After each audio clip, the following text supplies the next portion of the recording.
Hello friends, welcome to my channel. আজকে আমি তোমাদের দেখাবো লাইনিং দেওয়া কুর্তি। তো তার জন্য এই কাপড়টা নিয়ে নিয়েছি, এটাকে 4 ফোল্ড করে নিয়েছি। আর দেখো, এটার লেন্থ আমি পুরোটাই রাখছি, উপরে কাপড়টা সমান করে নেবে এইভাবে, আর নিচেও সমান করে নেবে। এবার আমি শোল্ডারের মাপটা নিয়ে নিচ্ছি। এখানে শোল্ডার রয়েছে 6.5, আর আর্মহোলও আমি 6.5 নামাবো।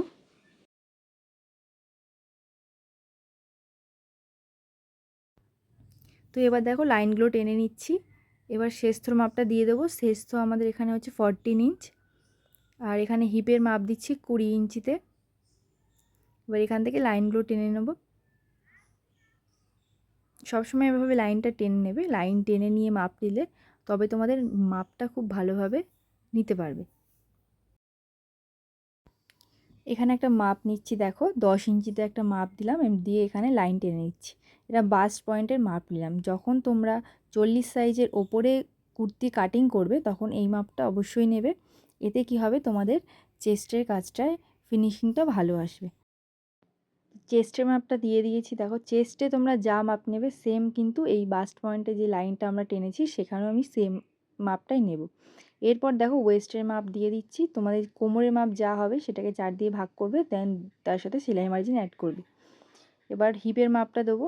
হিপের ক্ষেত্রেও তাই, আমাদের যা হিপ থাকবে সেটাকে 4 দিয়ে ভাগ করে তার সাথে আমি 2 যোগ করব সেলাই মার্জিনের জন্য।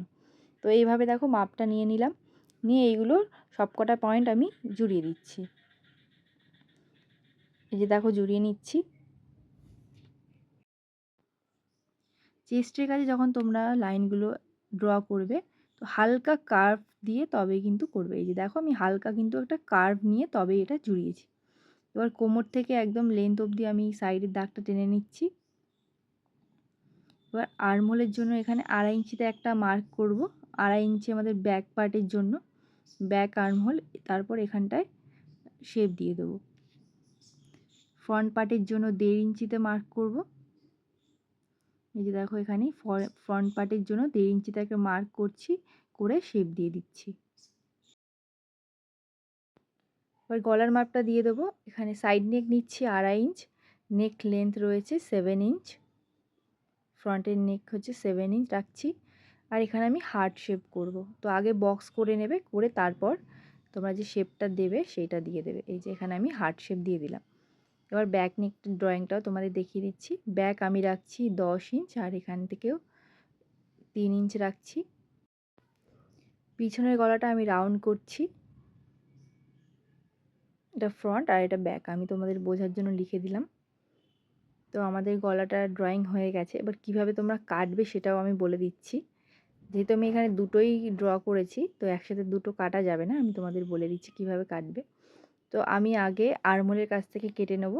এই যে দেখো গলাটা কিন্তু কাটিনি, আর্মহোলের কাজটা আমি যে 2.5 ইঞ্চিতে মার্ক করেছিলাম সেটা কেটে নিয়েছি।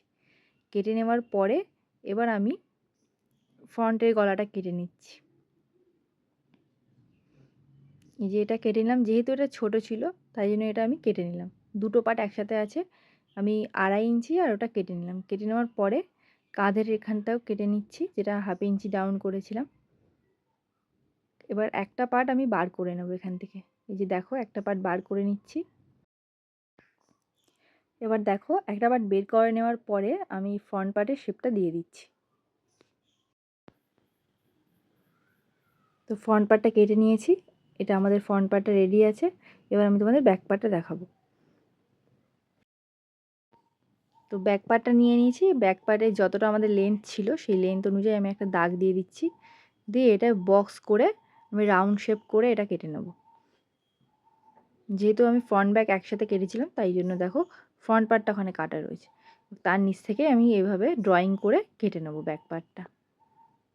তো এভাবে ব্যাক পার্টটা কেটে নিচ্ছি। লাইনিং কেটে নেওয়ার পরে তোমরা মেন ফ্যাব্রিকটাকে 4 ফোল্ড করে তার উপর লাইনিংটা বসিয়ে মেন ফ্যাব্রিকটা কেটে নেবে। এইটা আমাদের দেখো মেন ফ্যাব্রিক। তো এটাকে আমি 4 ফোল্ড করে নেব। ফোল্ড করার পরে লাইনিংটা মেন ফ্যাব্রিকের উপর বসিয়ে কেটে নেব। তো এই যে দেখো এটা কেটে নিয়েছি। এভাবে খুব সহজেই তোমরা লাইনিং দেওয়া কুর্তি কেটে নিতে পারবে। ভিডিওটা যদি তোমাদের ভালো লেগে থাকে প্লিজ লাইক করো, কমেন্ট করো এবং সাবস্ক্রাইব করো আমার চ্যানেলটাকে আরও ভালো ভিডিও পাওয়ার জন্য। তো টাটা বন্ধুরা, দেখা হচ্ছে নেক্সট ভিডিওতে।